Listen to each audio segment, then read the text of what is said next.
Perfect. Well, welcome everyone to the PSAC Prairies webinar, Navigating the Workplace, Challenges and Triumphs of the Trans Community. So why are we with you tonight and why are we hosting this webinar? So throughout the prairies over the last year, we have had members participating in a program called the Union Labor Development Program. And each of the participants has to work together as a group and to do a project. And tonight is the culmination of a project of one of the groups who wanted to bring some information to you. And, doing it tonight of all days, today is the International Day for Human Rights. And PSAC is really proud to be a defender of human rights, a supporter of human rights, and to ensure that we're always representing our equity deserving members and within our community. So it was fitting that we host this webinar tonight on December 10th, International Human Rights Day. And so with that, if our group is ready to go, I will turn it over to we lost him. Okay. Sorry, folks, we have lost a member of our group that was going to do the opening. Francis, are you able to? Oh, there he is. Here he is. Okay. Okay. Tim, let us know when you are. There we go.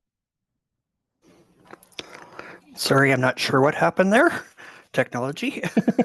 Not a problem. So I have done the opening and I will now turn it over to Tim Hubick, who will open the webinar. Okay. Hello, everyone. This evening, I would like to take a moment to acknowledge the land in which we gather. We're all on traditional Indigenous and Métis lands. Tonight in the prairies, we are on lands of many various lands referred to as treaties.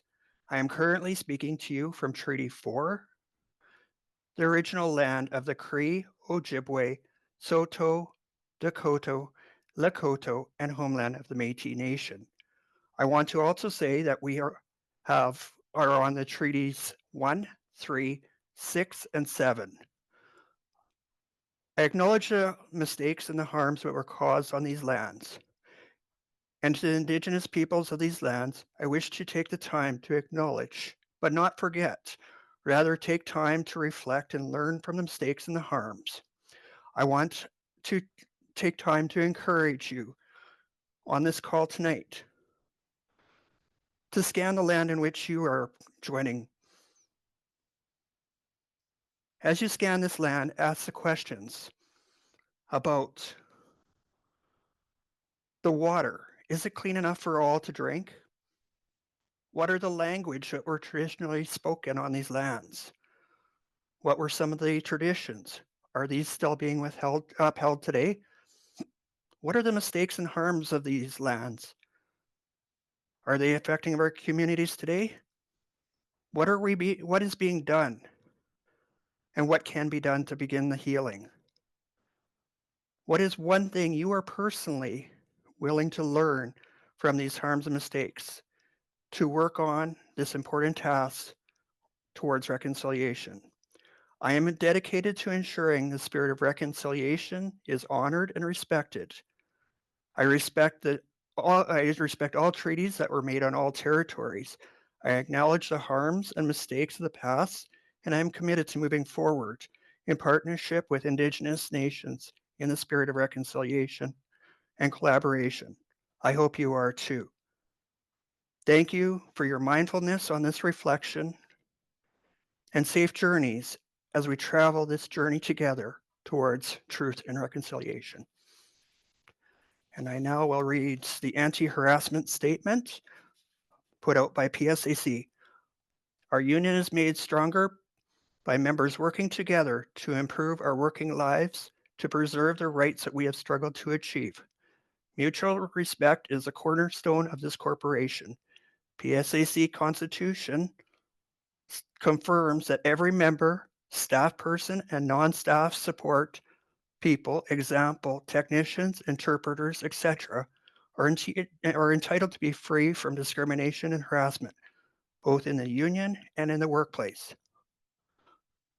on the basis of age, sex, color, national or ethnic origin, race, religion, marital status, family status, criminal record, disability, sexual orientation, gender identity or expression, language, social or economical class, political belief.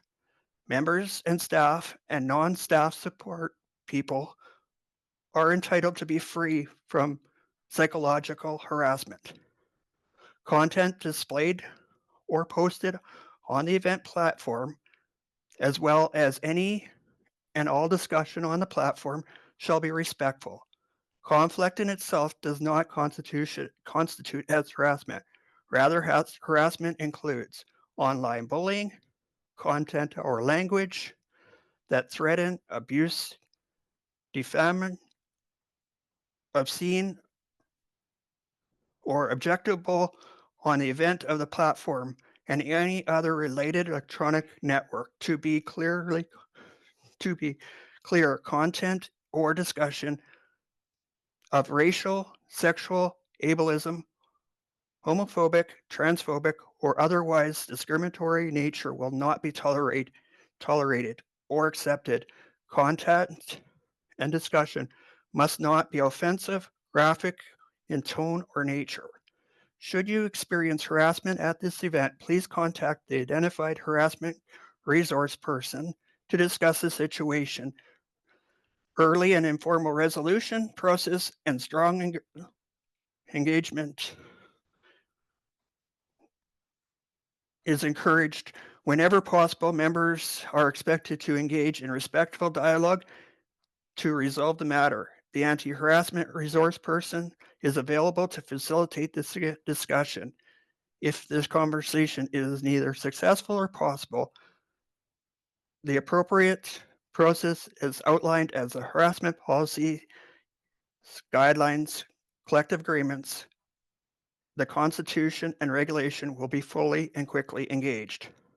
Harassment in all forms detracts from our common purpose and weakens our union. May each one of us treat each other with kindness, compassion, dignity, and respect. If you do feel harassed, you can put it in the Q&A box in the bottom, and one of the staff will get in contact with you. If you just put it in there, they will see it. So welcome. A little bit of history of how we got to this point tonight. After hate law was passed in Saskatchewan and Alberta against the trans community, we knew we needed to make a change and reach out to help. A little bit about the team. We started out as 3 strangers with a common goal to help support the trans community. The team's members, Francis, Mike, and myself, worked together to create this activity over the past year. We were challenged, stretched, but we came stronger as a result.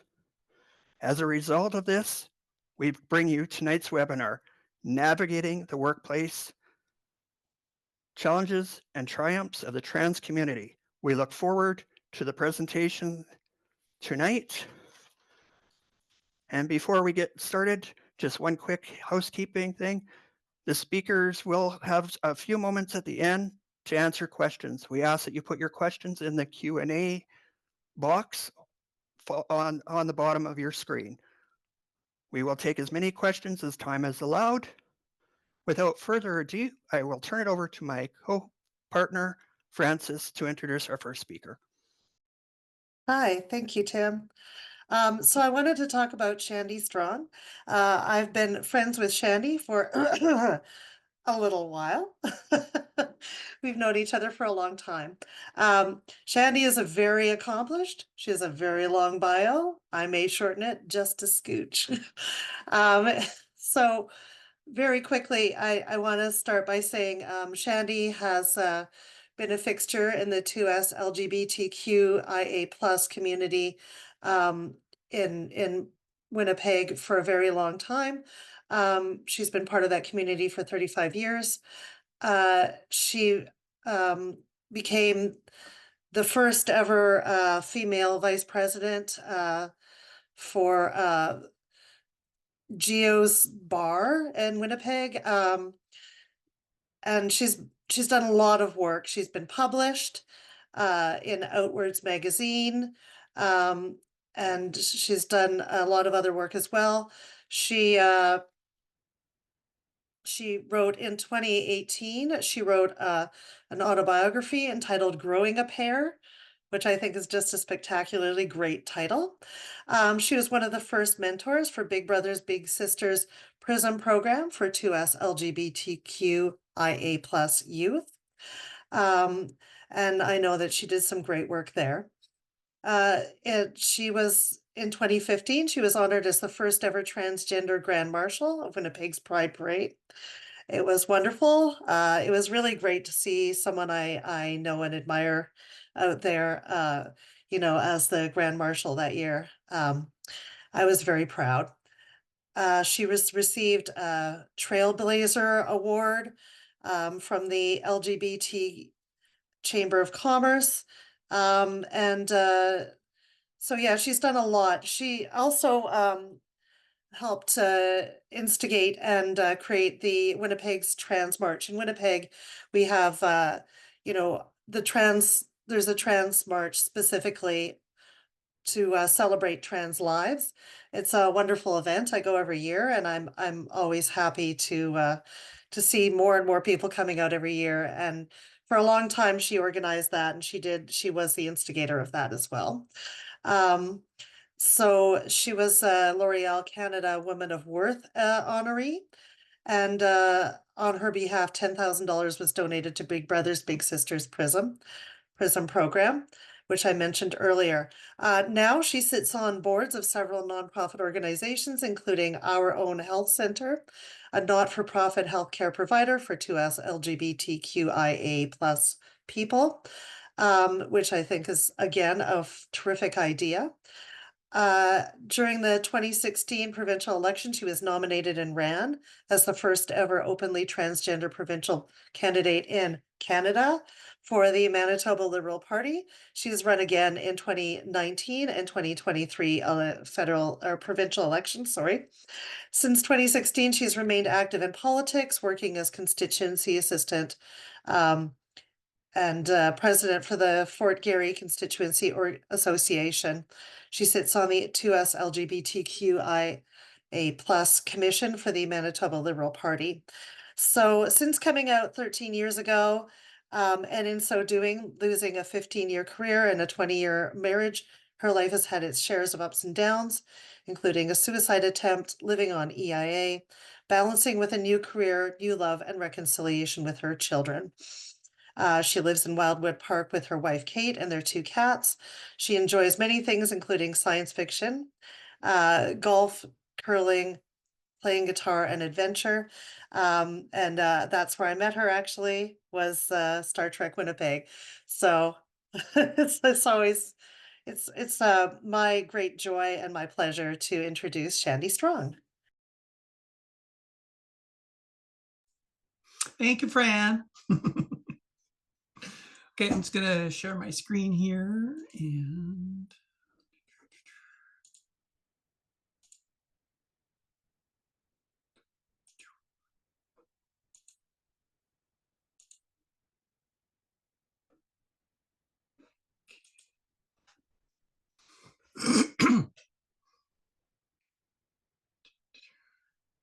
okay, here we go.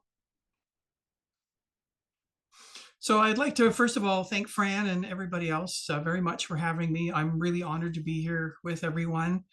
My goal by being as out and open as I am has always been to create an environment where we can build understanding. I'm a humanist and an optimist at heart, and it's challenging at times and difficult to see when it's the darkest. There's some background here for context leading up to my work history. Now, we have all learned, especially during the pandemic, that one's mental health impacts one's physical health and vice versa. I've been fortunate throughout my life to have had pretty good physical health, though currently I'm one of those 60-somethings that thinks she's a 20-something. But throughout my life, my mental health struggles weren't always obvious. They were there, and like most, I tried to work with what I had, which was often frustrating both to me and to my parents. Though in recent years, I've been cutting them some slack due to their upbringing, their generational experiences, and of course, the lack of information available to them. When I was young, we didn't have access to the information that the doctors do today. There was no internet, only Encyclopedia Britannica, which, along with the medical community, had no real answers as to why I was the way I was. So it's often said that those who transition don't do so to become someone else. We do so to stop pretending that we were someone else, which I can tell you was definitely me. Since transition, I've had the opportunity to grow and to become the best version of myself, something I could not do before because I was so frustrated. But I had to go through much and experience much to gain this knowledge. Science has been able to prove with MRIs and tomography that there is a link between gender dysphoria and genetics, that being transgender is an actual thing, like we've been telling them for years. But even in light of that, we are still forced to fight for our identities against ignorance every single day. It took me most of my life to learn and to better understand what it was like to grow up trans, the sacrifices I made, the secrets I kept, and the heartbreak that accompanied me along the way. It's impacted my entire life, including my jobs and my career. And I ask that you remember that I'm a person that's had a fair amount of privilege in my life because of my skin color, my upbringing, my ability to work. Some of us are not so lucky. Trans people are almost always asked, when did you know? And the simple answer is always. We know, we just know, as most of you probably know who you are. The difference being is that you're probably not questioned about it on a regular basis. For example, some people often feel it's their right to know a trans person's, quote, real name. We call it a dead name.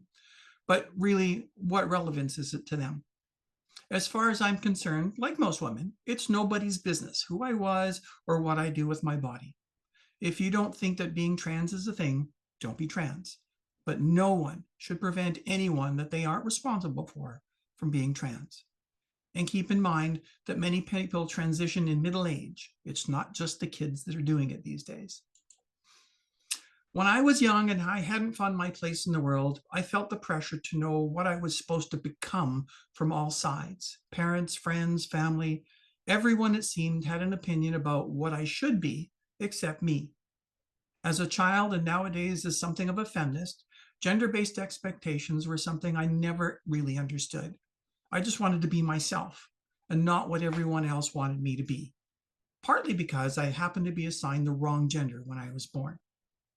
Now, in fairness to the doctor, he didn't know any better at the time. He held me upside down, spanked my backside, took a look, and labeled me. And that label stuck with me most of my life, despite my attempts to be accepted for who I was. As I grew, I wanted to discover what I was good at and could do and like and be on my terms, without the constraints put upon me by my parents, society, and most especially not by my assigned gender. So these days I feel pretty real. I feel empowered, strong, and brave. And I like to say that I have bigger balls now than I did when I actually have them. But that's today. Up until about 15 years ago, I spent my life living in fear. I feared the bullies in elementary school. I feared most of my peers in high school. I feared alienating my parents and my family. I feared losing my job, my then wife, and my daughters. I lived in fear of being who I am. Now, I did try to face those fears as they came, but each and every time it seemed I was reminded that I was different and that I didn't really belong. In school, the bullies knew I was different, and they didn't have anything like the internet. I didn't really understand that I was quite so different, so how did they? It wasn't until I acted like them that they left me alone. But in turn, I felt awful and I was not good at it. So I bottled things up and my temper would then explode at home and elsewhere because I was so frustrated. Imagine growing up not really understanding why people considered you different and being labeled a sissy. While it was acceptable for my sister to be a tomboy, I wasn't so lucky. I couldn't do anything correct enough for my father, and he tried to bully the girl out of me for most of my life. I know I wanted to be like my mom and the other women in our lives. They talked about how they felt, the reasons behind why things were the way they were. There was understanding and empathy. With boys and men, you were just expected to know without being taught. And if you didn't know or weren't as good as they were, you were mocked. I'll also remind you that in those days, being trans came with the diagnosis of a mental illness. And despite recent changes in that understanding, there are still those today that debate it. They debate us, my identity, which, as you might guess, impacts our mental health and our self-esteem. As I said, our mental health affects everything in our lives: physical health, interactions with other humans, and our ability to function in social and workplace settings. And for many trans people, it's not easy. We struggle because of the stigma and hatred thrust upon us. And make no mistake, people still lose their lives and their jobs for being trans. And it happens here in Winnipeg all too often to people I know. A condition is designated as a mental illness when the very fact that you have it causes distress and dysfunction. So it's also necessary to understand that many trans folks suffer from conditions like PTSD and other disorders because of the stigma and how we're treated. These conditions are exacerbated by the stress in our lives and the fear and realities of rejection, much of which is caused by fear and stigma. Realizing the trauma inflicted by my father as a young person has been crucial to my current state of mental health. But in the present, for people with less life experience, it can be traumatic. There are significant reasons for the anxieties and sensitivities and frustration we feel, and so many of those are triggered in the workplace. My now ex-wife, during our nearly 20 years we were together, encouraged me to blossom into the woman you see before you today. Together, we came out to my daughters about me when they were quite young. They grew up knowing about my duality and accepted me along with their other gay, lesbian, and trans friends that we'd made by coming involved with the local community. My supposed soulmate and I navigated the landscape of my coming out to friends, family, and a few coworkers. We'd outlined a plan, had supports in place, and a list of people we could lose in the process. A list which sadly included our immediate and extended families and our jobs. Now, during that same time, I held a job for 15 years, rising to management. It was a job I thought I was good at after many years in the retail photographic industry. It was, however, a toxic masculine environment by most standards, and it was difficult for me to say the least. I still didn't understand them well enough, but now I had no desire to fake it well enough to fit in. I tried really hard to build a cohesive team, but I was too much of a feminist, so at least the women I worked with felt supported. 15 years there had earned me significant respect from my peers, but only marginal from the higher-ups. Plus, to complicate things, I'd begun leading a double life outside work that they were not privy to. Until one day near the end, I was spotted on a news coverage with my daughter. I had joined a group for cross-dressers that connected me with people like me and allowed me to slowly peek out of my self-imposed prison. Being part of that group, which still exists today, gave me the epiphany that I was in fact normal. Here were people like me who had jobs, families, bills to pay, and our little secret. Sadly, my career had been made more and more difficult over the years. The owners had been intentionally adding extra responsibilities that added significant stress to my work life, nearly causing me to have a stroke. During my last years there, they kept adding and adding and adding until I got a lateral transfer and my previous position was divided amongst 3 other staff members. But despite this, I gathered my courage and came out at work. I was immediately shown the door despite several attempts at negotiation or threats of human rights action. They knew they could get away with it. My last day of work there was my 49th birthday. Almost immediately, I went to the Human Rights Commission. I believe that I was the first trans person in Manitoba to lodge such a complaint, and I was devastated to learn that I had no rights as a human under our Human Rights Code in 2010. I wanted to fight, but I was advised to settle for money and a worthless paper apology. I was even forced to sign a non-disclosure agreement and to not go after them ever again for being dismissed. Then, to add insult to injury, within 3 weeks of my dismissal, my supposed soulmate of 20 years left me in a pre-planned exit. I felt horribly betrayed, desperate, and devastated. My dream that I had thought we both shared was now shattered, and it nearly destroyed me. Not long afterwards, my 2 daughters, now over 18, both deserted me, leaving me alone and broken in our family home. All of my fears had come to pass, and it scarred me deeply, and it was only a convenient happenstance that prevented me from taking my own life. I'd lost everything, but there was some relief that accompanied it. I was free from the fears that held me back about losing my job and my family, and I could move forward because now it could be done without those particular fears. However, jobs for a middle-aged trans woman were not exactly easy to find. At one point, I worked a full-time and 2 part-time jobs to try to make ends meet and not lose my home. The full-time job was at a really crappy call center. Crappy, but for the fact that they had my back when it came to workplace harassment. A coworker had seen photos of me at Pride on a public computer in the lunchroom and immediately started to try to rile people up, saying how she didn't want to share a bathroom with it. The managers found out and reprimanded her immediately, even going so far as to giving me the option to have her fired for the behavior. I took the high road and did not, and I think that helped her, but the fact that the company HR had my back made a difference to me. 2 years after being fired for coming out and just post-surgery, I was working for the direct competitor of the business that fired me, reconnecting with my customers, making more money than I had before, and learning how accepting they all were about the new me. It was amazing each and every time, and often included hugs.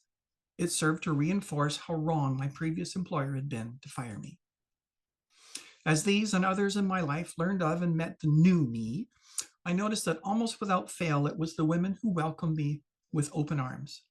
While so many of the men were shocked at how I could renounce my male privilege, most men would let me know that they had difficulty with my correct name and gender and would always think of me as old me. But sadly, my store closed and I was back to struggling to find a job again, eventually ending up on welfare and then working 3 part-time jobs. Later, while at my next full-time job, I came face to face with the employer that fired me. It had only been 3 years and I was still feeling the wound. But I looked him right in the eye and said, "Sorry, I can't help you."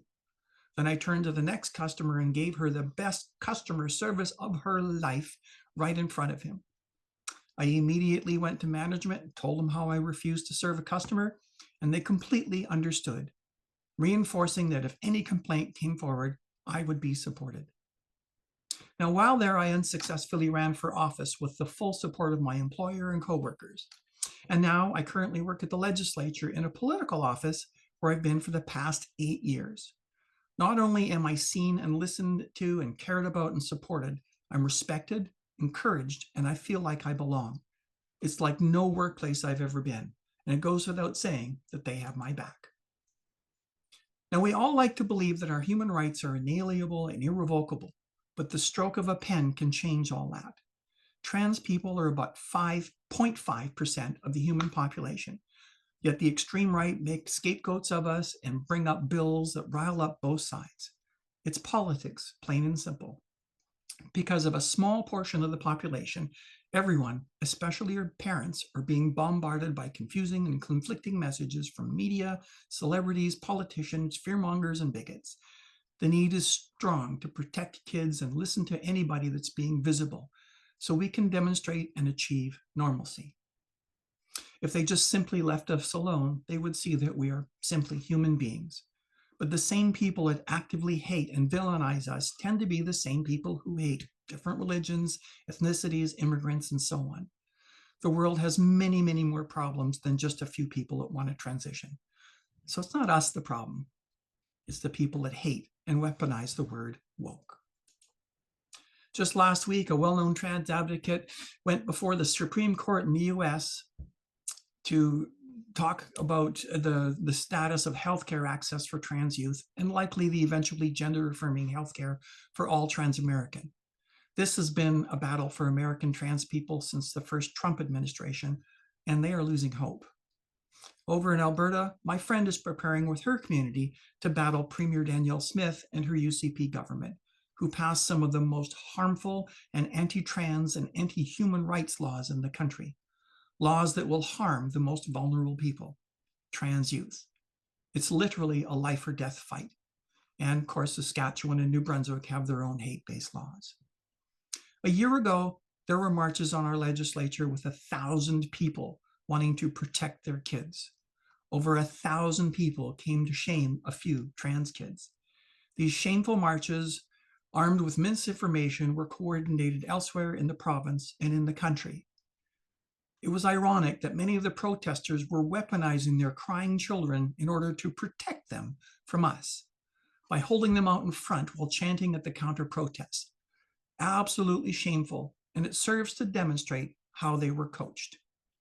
We need to fix the attitudes created by misinformation that exist. No drag queens ever read to me as a child, and look how I turned out. Everyone must understand that trans people in society are no threat to anyone or their way of life. They just want what I wanted, to exist as an authentic being. So to these people, I say, stay in your lane.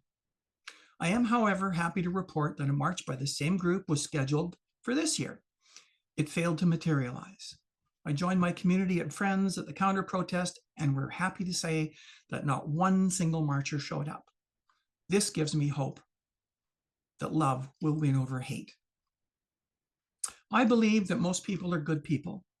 We all have very common human needs, common ground that divisive folks don't want us to see. Good people realize that someone being trans has no real effect on them or is a reflection of them as a parent or a friend. But when you think about it, everyone searches for their identity at some point in their life.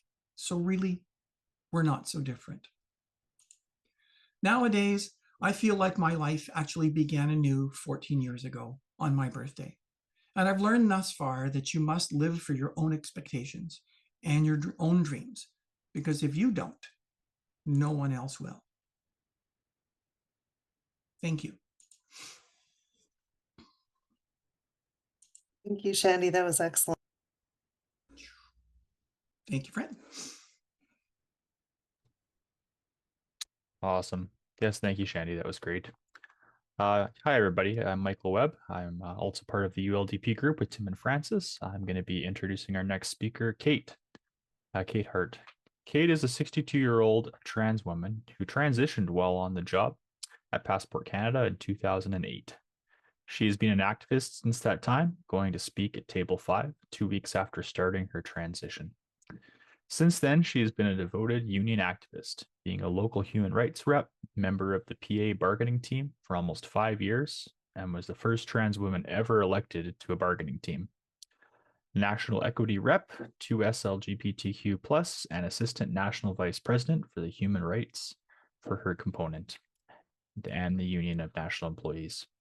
She has also done activism with PSAC in terms of trans employees appearing in videos for shop stewards and others around the trans issues. She has helped create a guide for transitioning in employees for both PSAC or PSPC and for her home department of ESDC. She was awarded Deputy Minister Award for Excellence for both of those, and the group that created the guide for PSPC was awarded the Joan Atkinson Award from the clerk of the Privy Council. She remains an activist and hopes to continue doing so. And I'll pass it over to Kate.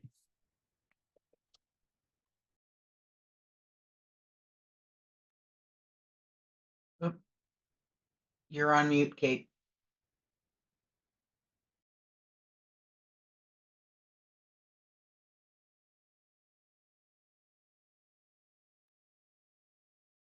How's that? Awesome. You're good. So, hello everybody, and for those of the people that we're putting on this presentation, no, I tend to speak off the cuff, not using prepared remarks. So bear with me. I transitioned at the age of 46.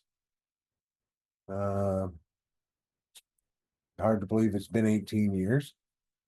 But I actually live here in Alberta, was living in Alberta at the time. And I specifically came to the federal government to find a safer, not safe, but safer place to transition. At the time in Alberta, much like it was across the prairies at that point, I could have been fired for just coming out, could have been refused rental accommodation just because I'm trans, all the worst things that you can imagine.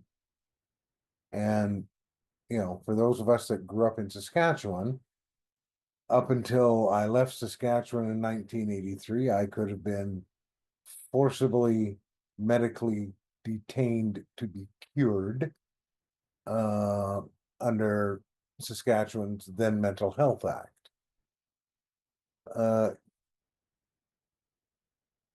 Very much we stand on the backs of those that came before us.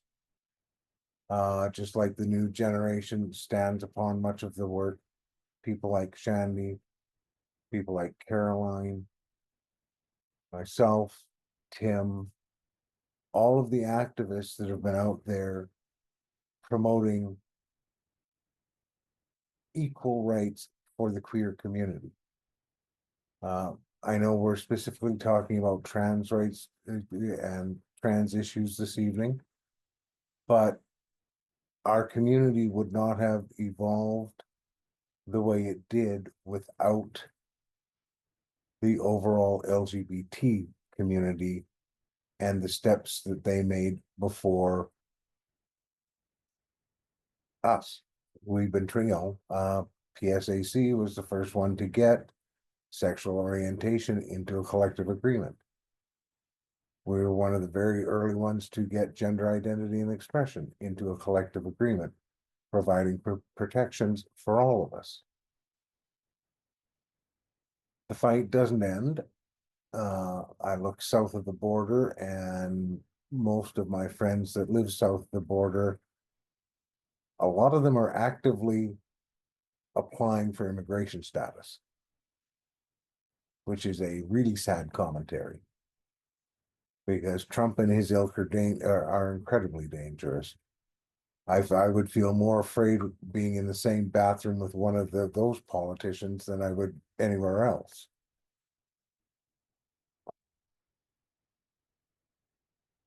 For me, it came down to a simple phrase that I have repeated much of my life when it came to being active and trying to push forward the boundaries for trans rights. And Caroline, you know, I'm sure, for instance, you remember what it was like 2008, 2009, when our then president asked me to come to the Table 5 2 weeks after coming out of work. And I thought about it, and I told him I had to think about it, because it's one thing to be out at your job and out with your family. It's a whole different thing to be out nationally. And what it came down for me was, if not me, then who? Who will speak for me if I'm not willing to do it? And the allies that I have met along the way, hundreds of union activists, it is encouraging. You know, I've had the opportunity, I've had the opportunity to lobby MPs, cabinet ministers, when it came to the getting trans rights into the Canadian Human Rights Act. God forbid I even changed the Conservative senator's mind on the issue. I was stunned. Got a really nice letter from him too about it. But it's important to recognize and realize that if we are not willing to speak up for ourselves, no one else is going to. I think you really need to remember that whether you are trans, anyone on the spectrum in the 2S LGBTQ plus community, racialized persons, indigenous persons, if you're not willing to speak up, if you're not willing to effectively put your money where your mouth is, good things are not just going to drop into your lap. Changes will not happen. Yeah, I know I sound a bit like a downer right now, but it's the challenges that we have faced forever. It's the challenges we continue to face, and you only have to look at our neighbors to the south to realize what happens when people don't speak up. And what's going to happen over the next 4 years south of the border, which unfortunately, them being the sleeping elephant, that can roll over on us at any point, we are going to be affected. And probably significantly. The far right in the US is extreme, I will grant you, but I hear those same comments, sidelong commentaries from the right in Canada. God knows Danielle Smith and her ilk are openly saying it. Polyev is starting to say it himself. He's agreeing with so much of what Trump's doing. It's frightening. This is where we have a responsibility as activists, as human beings, to speak up, to stand up and go, that's not right. I have been fortunate enough to work with a couple of different groups of people to help write guides for transitioning within the federal workplaces. Great groups of people. Very diverse groups. A lot of non-queers.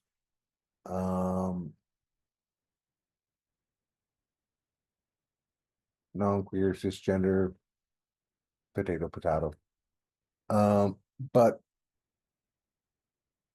they all had this same drive to make the workplace better, not only for the person transitioning, but to make the workplace a better place for everyone there by showing and telling them of things that they needed to be aware of, to educate themselves, to be educated around what it's like to be dead named,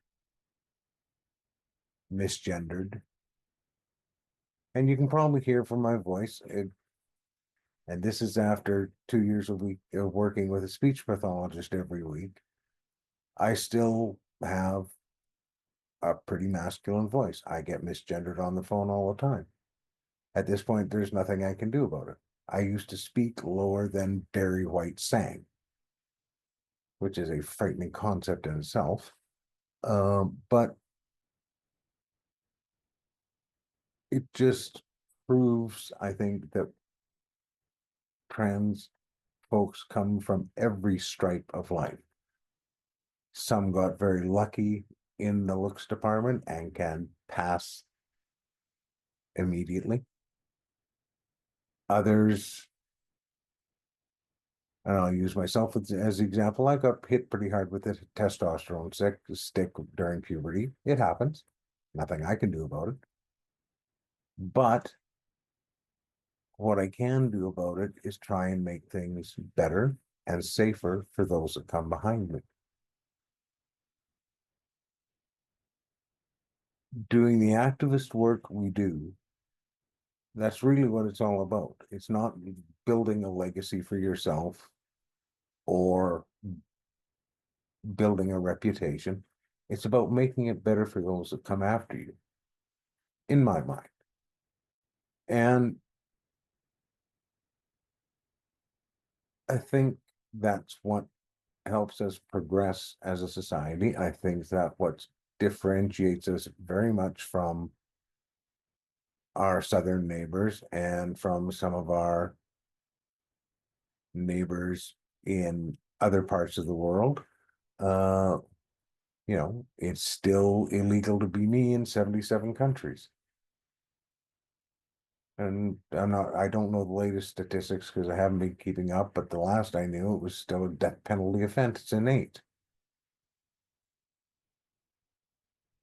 You know, I want to say what the hell is wrong with those people, but I think we all know what's wrong with those people.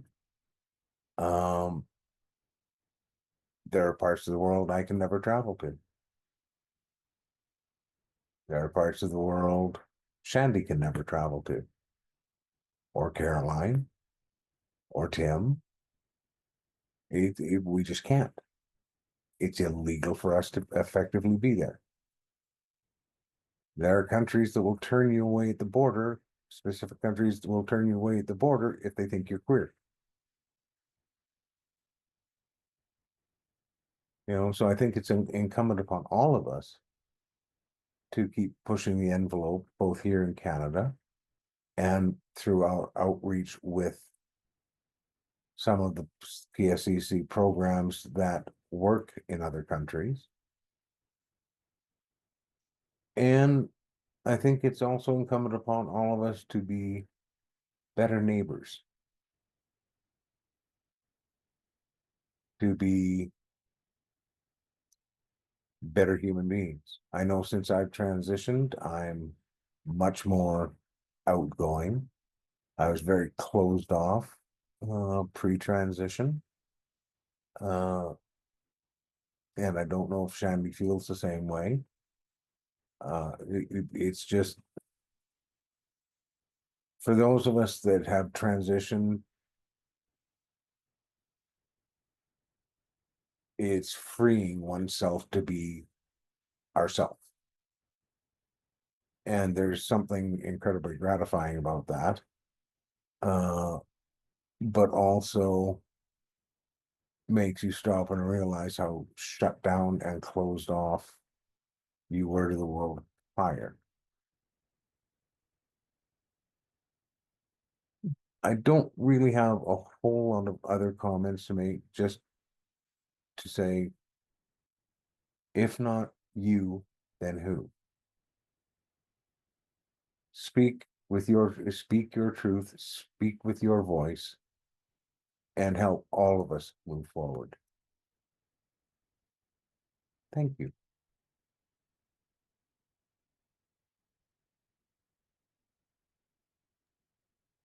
Thank you so much to both Shandi and to Kate.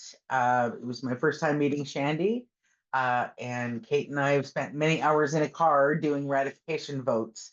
And I had the pleasure of and the honor to hear your story one-on-one. So we do have some questions.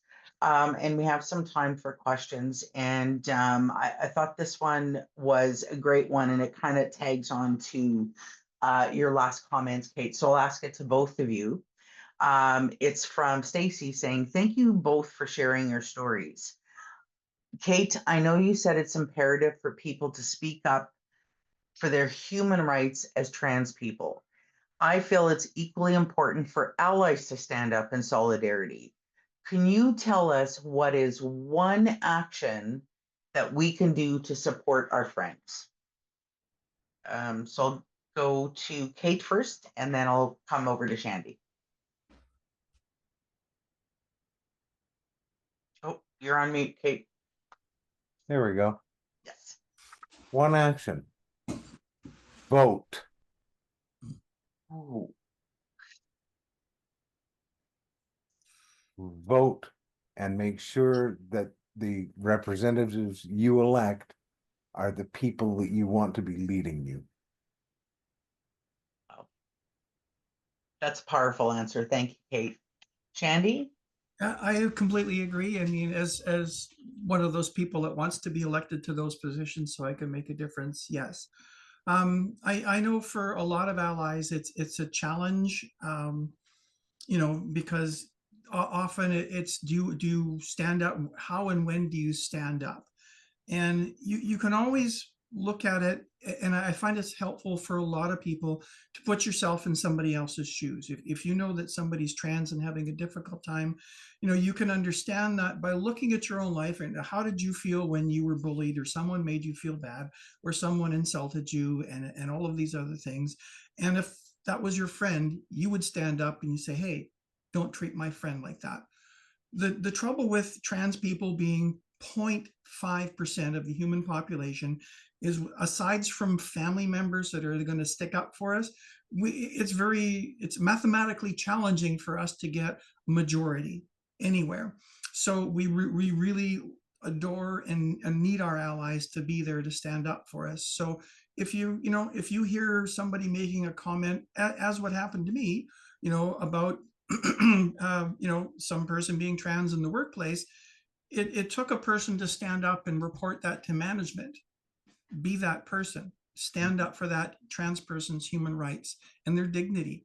They will love it. I even as much as I hated working at that call center, I still appreciate the fact that they had my back, right? Unlike getting fired for that. So you'll make a friend by standing up for somebody who's struggling like that. Great, thank you. So maybe a bit of a follow-up to it, because you both talked about having, good support from management in some of your positions, either as transitioning or after you had transitioned. What kind of support do you wish you would have gotten from colleagues? So not management that have a legal right to do this, but from actual colleagues. What do you wish they would have done to support you as you went through that? And this time I'll go to Shandi first, and then I'll come back to Kate. Well, in the position that fired me, I was there for 15 years. I had lots of friends, and I knew who it was safe to come out to. So I would show them pictures, and I would hang out with the girls, and we'd ogle shoes on the internet at lunchtime and stuff like that. But management had a lot to do with how we were treated, and I said, they were very toxic. All of these people that I came out to said, we have no problem with you coming back to work as you. It's great. It's wonderful. But management didn't interview them, right? Here were people that were ready to stand up. So I would have liked to seen those people, and this, we were a non-unionized place. They could have all stand up in mass and said, hey, we want her to work here. We value her. And as someone that's been a manager of people, when you treat your employees and your staff like gold, they give that back to you tenfold. They understand, what it's like to be valued. And my current workplace is like that. They have my back. They value me. I give 150% every single day, right? Whereas that place, I gave 300%, and that was 3 jobs at once. If those people would have, had the initiative to go and realize that the management was talking behind my back and finding ways to get rid of me, it may not have made a difference to my job, but it would have made a difference to me. Thank you. Kate? I'm hard pressed, to be honest, I'm hard pressed to think of anything else. Now, give the example. I started my transition while I was on passport officer training, and came back to needing a meeting with my boss, who gave me her full support, and that's Daniel had disclosed on my behalf to the CEO at Passport Canada, and we took a top-down approach. If you have buy-in at the top, it gives every other level of management and staff plausible deniability. They can just point to the top and go, he said so. We have to accept that because he said so.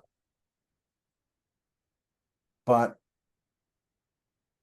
the example I'm using is, I got back first week of end of the first week of February from training, my manager wanted to hold an after hours meeting for all the staff. I was able to arrange that with my shrink and the head of the gender clinic in Alberta at the time. Coincidentally, Valentine's Day night, we had 61 or 62 staff at that point. 58 of them showed up.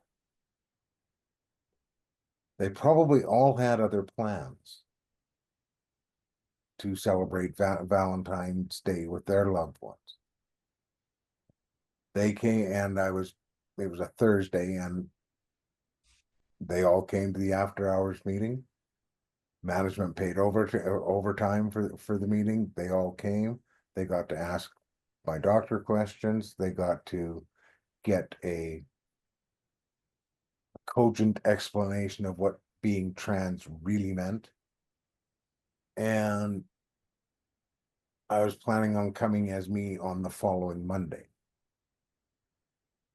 But from the next one, and the only thing I did the next day was stop binding my chest. From the moment I walked in on the Friday morning, my old name was never mentioned again by anybody.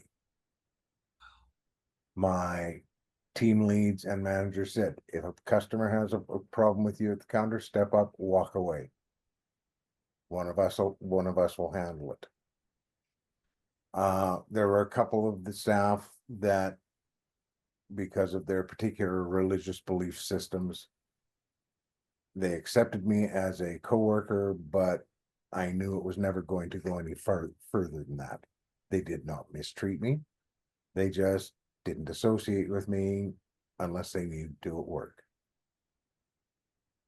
But I had incredible support from all of my coworkers, which, when you think that was 2008, kind of surprising, given the climate at the time. So yeah, I like I said, I don't think there's any one thing that I could ask for than what I was able to get. Great. Thanks, Kate. So we're getting close to the bottom of the hour, but I'm gonna use some of my prerogative. I just have one more question that I think is really relevant, because tonight we're participating as members from the prairies. And I think there was some references to it, but just what do you think are the unique challenges that trans people face in the prairies? And that, maybe a bigger question, but, anything specific that we need to keep our minds on here in the prairies? Kate, and then I'll go to Shandi. Watch for the regressive acts of politicians. I mean, it wasn't that long ago that we couldn't get our birth certificates changed ever. That has changed, and there are enshrinements in various provincial human rights acts, but watch out for the regressive politicians. Watch out for the Vic Taves of this world in Manitoba. Watch out for the Saskatchewan Party. Watch out for Danielle Smith. I mean, there are some pretty reactionary people that have more power than is good for them. Thanks, Kate. Shandi? Yeah, I concur with that. Like I said in my presentation, we like to think that everything is set in stone and things can be changed. We've seen it in, not only in our neighbors down south, but in other countries, where crazy right-wingers have come into power. And it gave me hope, a few months back, that overseas, a few of them got ousted, and so we have to understand that as citizens, we have a power in how we choose to vote. But I also think we need to, aside from keeping that watchful eye on those political types, we also have to understand, I think, that the noisy right-wingers are a small portion. of that population. It's not everybody. It's not everybody that goes to church on Sundays that hates us. There are lots of churches that are now affirming and care and gay ministers and you name it. And the understanding in the world, it's a small, noisy bunch of people. We should never estimate the power that a small, noisy bunch of people have, because that's how queers got their rights. A small, noisy bunch of people, raising a ruckus and making sure that rights were enshrined. We want to make sure another small, noisy group of people doesn't take those rights away. So that's where it's important to watch your politicians and to be an ally. And you got people that are on the fence. He says this and I think this. Be that supportive person. Say, human rights, trans rights are human rights. Make sure that person knows that it's okay, that he doesn't have to believe the hate. And education is important. So, learn from the right sources. Excellent. Thank you so much. And I just want to say, there was a whole bunch of comments in our Q&A box saying thank you to both of you for sharing your stories and being so open and sharing your experiences with us. So, and with that, I will turn it over to Tim. Okay, so I do have a few thank yous I want to do. I am going to thank the speakers, but I'm going to do that last because I want to touch on a couple things they said. So thank you to Marianne, Brianne, who is working in the background, Caroline, who is working in the background as staff members, to my fellow ULDP members, Mike and Francis. To each and every one of you who took the time out of your busy evenings to join us this evening. It means a lot. And to our two fantastic speakers, you are powerhouse women in my eyes, trailblazers. And just to follow up with what Kate said, I wrote it down. She said, if it's not you, who is it going to be? Or who then? And that's a question to each one of us on this call tonight. If we're not standing up for trans rights, if we're not being those voices, those allies, then what are we doing? And that's our challenge to you from our ULDP group. Our challenge to you tonight is pick up that torch, be that blazer, that trailblazer. Fight for human rights, fight for trans rights. And at that, I am going to turn it back over to Marianne because she always gets the last word on these calls. So I'm going to get back over to Marianne. Great. Thank you. And absolutely. Thanks again to our speakers. Great job to our ULDP participants for their first ever webinar. And I think it was really important and it was really timely. And if trans rights, if 2S LGBTQIA plus rights are important to you, I encourage you to check out the PSAC human rights committees in your area. And it's a great place to get together with those who self-identify as equity deserving members and take on some of the challenges that we face in the prairies.